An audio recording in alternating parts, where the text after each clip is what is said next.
Grace apartment నిర్మాణంపై గుంటూరు వేదికగా మాటల యుద్ధం నడుస్తుంది.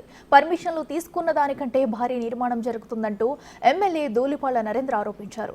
ఇంత జరుగుతున్న నిర్మాణాలను కార్పొరేషన్ అధికారులు అడ్డుకోవడం లేదని మండిపడ్డారు. ప్రాజెక్టు పర్యవేక్షణ చేయటం, కన్స్ట్రక్షన్ సంబంధించి మార్కెటింగ్ చేయటం, దానికి సంబంధించిన ఖర్చులు పోను వచ్చిన లాభంలో 30% ఆయనకి చెల్లించడానికి డెవలప్మెంట్ అగ్రిమెంట్ 2019లో చేసుకున్నారు. తర్వాత అంబటి మురళీకృష్ణ కన్ను ఆ ప్రాపర్టీ మీద పడితే వాళ్ళందరూ కూడా ఎవరైతే బజరంగ్ జూట్ మిల్ యాజమాన్యంలో ఉన్న మొత్తం 8 డైరెక్టర్లు అంబటి మురళీకృష్ణ ఒకరిని తీసేస్తే మిగతా 8 మందిలో 7 కలకత్తాలో, బెంగళూరులో ఉంటారు. ఒకే ఒక్క వ్యక్తి ఏలూరులో ఉంటారు. ఈయన ఏ విధంగా రాష్ట్రంలో మనం చూసాం. జగన్మోహన్ రెడ్డి గారి నయా దోపిడీ మనం చూసాం. అలాగే గుంటూరు నడిబొడ్డున అంబటి మురళీకృష్ణ వైఎస్ఆర్సీపీలో అధికారంలోకి వచ్చిన తర్వాత తన అన్న మంత్రి కావటం, వైఎస్ఆర్సీపీ యొక్క అధినాయకత్వాన్ని, అధికారాన్ని ఉపయోగించి గుంటూరు పట్టణంలో ఉన్న ప్రముఖుల యొక్క భాగస్వామ్యంతో ఈ ప్రాజెక్టుని కబ్జా చేయడానికి నిర్ణయించుకొని ఆయన చేసింది ఏంటో తెలుసా? తనకు సంబంధించిన 2 వ్యక్తుల చేత, ఇక్కడే ఉంది అసలు కథ అంతా కూడా, తనకు సంబంధించిన 2 వ్యక్తుల చేత నూకల చంద్రశేఖర్, ఈయన ఎక్కడో హిమజా టవర్స్ బ్రాడీపేటలో గుంటూరులో ఉంటాడంట. తర్వాత కరణం వెంకట సుజన్ కుమార్ కేర్ ఆఫ్ నాగరాజకుమారి, ఈయన ఎక్కడో హైదరాబాద్లో ఓల్డ్ ఆఫీస్ పేటలో మియాపూర్లో ఉంటాడంట. వీళ్ళిద్దరి చేత రేరాలో కేసు వేయించాడు. రేరాలో ఇక్కడే ఉంది కీలకం అంతా. రేరాలో కేసు వేయించి ఈ ప్రాజెక్టు సరిగ్గా నడవటం లేదు కాబట్టి వినియోగదారుల యొక్క ప్రయోజనాలకి భంగం కలుగుతుంది కాబట్టి దీని మీద చర్యలు తీసుకోండి అని చెప్పి పిటిషన్ వేయడం జరిగింది. ధూళిపాళ్ల ఆరోపణల నేపథ్యంలో నేరుగా రంగంలోకి దిగిన కమిషనర్ పులి శ్రీనివాస్ గ్రీన్ గ్రేస్ అపార్ట్మెంట్స్ ను పరిశీలించారు. నిర్మాణం జరుగుతున్న తీరు, కొలతలను అడిగి తెలుసుకున్నారు.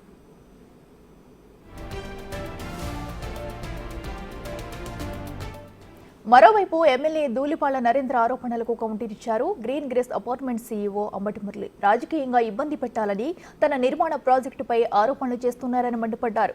₹1 అక్రమం చూపించినా తాను జైలుకు వెళ్తానంటున్న అంబటి మురళితో మా ప్రతినిధి సాయి ఫేస్ టు ఫేస్. గత వారం రోజులుగా గుంటూరులోని గ్రీన్ గ్రేస్ అపార్ట్మెంట్స్కు సంబంధించినటువంటి అంశం పైన పొన్నూరు ఎమ్మెల్యే ధూళిపాళ్ల నరేంద్ర అనేక ఆరోపణలు చేస్తున్నారు. ఇదంతా కూడా అంబటి మురళి ఆధ్వర్యంలో జరుగుతుంది, అనేక అక్రమ కట్టడాలు లోపల కొనసాగుతున్నాయి అనే విధంగా కూడా ఆయన ఆరోపిస్తున్నారు. ప్రస్తుతం మనతో పాటు అంబటి మురళి ఉన్నారు, ఆయనతో మాట్లాడదాం. ఏం సార్, మొత్తం అంబటి మురళి అక్రమాలు పాల్పడుతున్నారు, అపార్ట్మెంట్ అనేది వేరే వాళ్ళ నుంచి కూడా తీసేసుకున్నారు అనే విధంగా అంటున్నారు. ఎట్లా ఏంటి అంటే, నేను మొదటిగా అండి 1987 సంవత్సరంలో నేను ఇంజనీరింగ్ ముగించిన తర్వాత ఇప్పటి వరకు కూడా నేను ఇంజనీరింగ్ వృత్తిలోనే ఉన్నాను. నేషనల్ హైవేస్లో అనండి, లేకపోతే రైల్వేస్లో అనండి, హెచ్ఎండిఏలో, తర్వాత స్టేట్ గవర్నమెంట్స్లో, తర్వాత అనేక డిపార్ట్మెంట్స్లో వివిధ కంపెనీల తరపున నేను పనిచేశాను. ఎల్ఎన్టీతో పనిచేశాను, జిఎంఆర్ ఎయిర్పోర్ట్లో పనిచేశాను Hyderabad. Because I'm a professional. సరే, నేను రాజకీయ కుటుంబం నేపథ్యం ఉన్నవాడిని. నేను ఇష్టపడు మరి లేకుంటే జగన్మోహన్ రెడ్డి గారి కోరిక మేరకు నేను ధూళిపాళ్ల నరేంద్ర గారి మీద వైఎస్ఆర్ కాంగ్రెస్ పార్టీ అభ్యర్థిగా ఇటీవల ఎన్నికల్లో పోటీ చేసి అపజయాన్ని పొందాను. సరే, దానికి వ్యక్తిగతంగా నా భావాలకు తగ్గట్టు ఆ పార్టీ తరపున నిలబడి ఉండొచ్చు, ప్రజలకు సేవ చేయాలని, అది వేరే అంశం. వారు ప్రాజెక్ట్ని నన్ను కూడా ముడిపెట్టి అనేక ఆరోపణలు చేశారు. ఈ ప్రాజెక్ట్ సీఈఓగా, టెక్నికల్లీ ఫిట్ ఇంజనీర్గా నాకు కొన్ని పరిమితులు ఉన్నాయి. వారు స్పెసిఫిక్గా ప్రతి టెక్నికాలిటీస్ని ప్రెస్ ముందు మెన్షన్ చేస్తూ దీనికి సెట్ బ్యాక్ ఎంత లేదు, 5 ఫ్లోర్లకి అనుమతి తీసుకున్నారు, వేరు ఎన్ఓసీలు లేవు, ఇవన్నీ లేకపోతే అధికారులు కళ్ళు మూసుకుంటున్నారా, 5 నుంచి 10 కోట్ల రూపాయలు వారు కట్టాలి అని ఇలాంటి ఆరోపణలు మీడియా ముందు చేశారు. కానీ ఇప్పటి వరకు కూడా రాతపూర్వకంగా వారు మున్సిపల్ కార్పొరేషన్కి ఎప్పుడూ కూడా ఇంతవరకు ఇవ్వలేదు. ఈ క్షణాన్ని వారు ఇస్తారు ఎవరో వారి విజ్ఞతకే నేను వదిలేస్తున్నా. సరే, ఆరోపించబడింది మున్సిపల్ డిపార్ట్మెంట్ మీద, ఆరోపణలు చేసింది ప్రాజెక్ట్ మీద. గత వారం రోజులుగా మున్సిపల్ కార్పొరేషన్ వాళ్ళు ఇటువరకు జనరల్గా తనిఖీలు చేసేవారు, ఇప్పుడు ఆరోపణల దృక్పథంతో వేర్వేరు తనిఖీలు చేయడం జరిగింది. వారు ఇంకా 1-2 రోజులు తనిఖీలు చేసుకునవచ్చు. ఈరోజు మున్సిపల్ కమిషనర్ గారు కూడా వచ్చారు. వారు క్షుణ్ణంగా ప్రతి మెజర్మెంట్ని తీసుకుని వెళ్ళడం జరిగింది. అయితే ఈ ప్రాజెక్టు 2015 సంవత్సరం నుంచి 2020 సంవత్సరం వరకు ఆదిత్య ఇన్ఫ్రాటెక్ కంపెనీ దీన్ని డెవలప్మెంట్కి తీసుకుని వారు చేయలేక తిరిగి ల్యాండ్ ఓనర్కు 2020 సంవత్సరంలో సరెండర్ చేయడం, 2017 సంవత్సరంలోనే దీనికి హై రైజ్ 15 ఫ్లోర్లకి పర్మిషన్ తీసుకోవడం, ఆ తర్వాత 2020 సంవత్సరంలో ఫీజు కట్టడం వల్ల అది ఫోర్స్లోకి రావడం జరిగిందండి. అది 15 ఫ్లోర్లు ఫోర్స్లోకి వచ్చిన తర్వాతే ఈ ప్రాజెక్ట్ను స్టార్ట్ చేయడం జరిగింది. ఇవన్నీ ప్రాజెక్ట్ బేస్డ్ ఎన్ఓసీస్, అంటే డోర్ నెంబర్ చొప్ప సర్వే నెంబర్తో సహా ఈ ప్రాజెక్టు షెడ్యూల్ ప్రాపర్టీని మెన్షన్ చేస్తూ ఇచ్చినటువంటి పర్మిషన్స్. ఆదిత్య ఇన్ఫ్రాటెక్ పేరు మీద కొన్ని ఉన్నాయి, ఏలూరు జూట్ మిల్ మీద కొన్ని ఉన్నాయి, బజరంగ్ అర్బన్ పేరు మీద కొన్ని ఉన్నాయి. ఎన్ని ఉన్నప్పటికీ చేంజ్ ఆఫ్ నేమ్ కింద అప్లై చేస్తే మళ్ళీ ఇచ్చేస్తారు. ఉదాహరణకి మీ బిగ్ టీవీని మీరు ఏదో నా దగ్గర డబ్బు ఉంది మోసపడి కొన్నాను అనుకోండి, బిగ్ టీవీకి ఓనర్ నేను అవుతాను, కానీ అనుమతులన్నీ బిగ్ టీవీ మీద ఉంటాయి. అవి అవసరమైతే నా పేరు మీద మార్చుకుంటాను, బిగ్ టీవీ నడపడానికి నాకు అనుమతి ఉంటుంది. అందువల్ల ఎన్ఓసీస్లో నేమ్ పాత పేరు ఉండొచ్చు, కొత్త పేరు ఉండొచ్చు. ఎన్ఓసీలన్నీ ఫోర్జరీ అన్నారు వారు. ఫోర్జరీ అంటే ఇమీడియట్గా కేసు పెట్టేసుకోవచ్చు, నో డౌట్ అట్ ఆల్. ఎవరైనా కృష్ణ జన్మస్థానానికి వెళ్లాల్సిందే.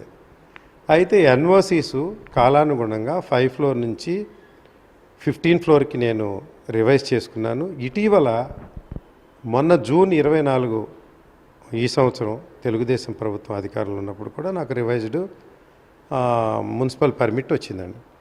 ఆ తర్వాత కూడా కొన్ని ఎన్ఓసీస్ని నేను రివైజ్ చేసుకోవాల్సిన అవసరం ఉంది. అవన్నీ రివైజ్ చేసుకుంటూ వస్తున్నాను. 1-6 ఏమన్నా మిగిలిపోతే మిగిలిపోండొచ్చు. అవి కూడా వారు మున్సిపాలిటీ వారు వెరిఫై చేసి షార్ట్ ఫాల్ కింద ఇచ్చారు. Short fall is a procedure. Guntur పట్టణంలో 200 నిర్మాణాలు ఉంటే 200కి 180కి షార్ట్ ఫాల్ ఉంటుంది. వాళ్ళు ప్రాసెస్లో తీసుకొచ్చి ఇస్తారు. షార్ట్ ఫాల్ అంటే నేరాలు ఘోరాలు జరిగిపోయినట్టు కాదు. వారు ఆర్థికంగా 5 నుంచి 10 కోట్ల రూపాయలు కట్టాలి, రూపాయి కూడా కట్టలేదన్నారు. నేను ఇప్పటికీ 5,43,00,000 రూపాయలు మున్సిపల్ కార్పొరేషన్కి పే చేశాను. ఇంకా 2 కోట్ల రూపాయలు మున్సిపల్ కార్పొరేషన్కు పే చేయవలసి ఉంది. అది కూడా బాకీ కాదు. City level infrastructure fee according to rule number 180 high rise బిల్డింగ్స్కి 6 ఇన్స్టాల్మెంట్లుగా ఇంట్రెస్ట్ లేకుండా కట్టుకోవటానికి ప్రభుత్వం ఇచ్చిన వెసులుబాటు. ఆ 2,40,00,000 రూపాయల ఫీజుకు కూడా నా దగ్గర ఫ్లాట్స్ మార్టిగేజీ, రిజిస్టర్డ్ మార్టిగేజీ మున్సిపల్ కార్పొరేషన్ తీసుకుంది. మొదటి ఇన్స్టాల్మెంటు రేపు డిసెంబర్లో ఉంది. రెండో ఇన్స్టాల్మెంటు 26వ సంవత్సరంలో ప్రతి 6 నెలలకు ఒక ఇన్స్టాల్మెంట్ చొప్పుంది. అవి కట్టిన తర్వాత మున్సిపల్ మార్టిగేజ్లోంచి తీసేసి మాత్రమే ఆ ఫ్లాట్లు నేను అమ్ముకునే హక్కు ఉంటుంది. కనుక నేను బాకీ ఉండట్టు కాదు. 1 మిల్లీమీటర్ కూడా నేను డీవియేట్ అయి కానీ అనుమతి లేకుండా కానీ ఈ ప్రాజెక్టులో కట్టలేదు. ఒక్కసారి అధికారులు వారు వివరణ ఇచ్చి నాకేదన్నా షార్ట్ ఫాల్ ఉంటే తెలియచేసిన దరిమిలా ప్రతి టెక్నికాలిటీస్ని నేను పత్రికా విలేకరుల సమావేశం పెట్టి నేను ఎక్స్ప్లెయిన్ చేసి నేను కట్టిన ఫీజు రసీట్లన్నీ మీ ముందుకు పెడతాను. మొన్న ధూళిపాళ నరేంద్ర గారు ఆరోపించిన డేట్ నుంచి ఈ రోజు వరకు నేను ₹1 కూడా కట్టలేదు. ఫ్యూచర్లో ఏమన్నా ₹1, ₹10 కట్టాలని వాళ్ళు అనుకుంటే ఏమన్నా ఉంటే కడతాను, అది ఉందని నేను అనుకోవడం లేదు. ₹1 కూడా నేను ట్యాక్స్ ఎగ్గొట్టానని ఆన్ రికార్డ్ నిరూపించగలిగితే వాలంటరీగా నేను జైలుకి వెళ్ళడానికి సిద్ధంగా ఉన్నాను. ధూళిపాల గారు కానీ అధికారులు కానీ 100% ఎవరైనా కానీ నేను అక్రమంగా ₹1 కూడా ఎగ్గొట్టా నిరూపించుకుంటే జైలుకి వెళ్ళడానికి సిద్ధంగా ఉన్నా వాలంటరీగా. ఇది ప్రధానంగా కూడా గ్రీన్ గ్రేస్ అపార్ట్మెంట్స్ సంబంధించి ఒక్క నిబంధనలు కూడా విరుద్ధంగా లేదు, క్లియర్గా అన్ని నిబంధనలు ఉన్నాయి, అన్నిటికీ కూడా ఎన్ఓసీలు తీసుకుంటున్నాము, ప్రతిదీ కూడా వినియోగదారులతో కొలాబరేషన్ వాళ్ళకి చెప్తూనే ముందుకు వెళ్తున్నాను అనే విధంగా చెప్తున్నారు. ధూళిపాల నరేంద్ర చేసిన ప్రతి ఆరోపణ కూడా ఇది రాజకీయ ఆరోపణలు తప్ప ఎక్కడా కూడా జరిగినటువంటి నిబంధనలు విరుద్ధంగా జరిగినటువంటి కన్స్ట్రక్షన్ లేదనే విధంగా కూడా అంబటి మురళి చెప్తున్నటువంటి పరిస్థితి ఉంది. కెమెరామ్యాన్ సిద్ధుతో సాయి శంకర్, గుంటూరు నుంచి.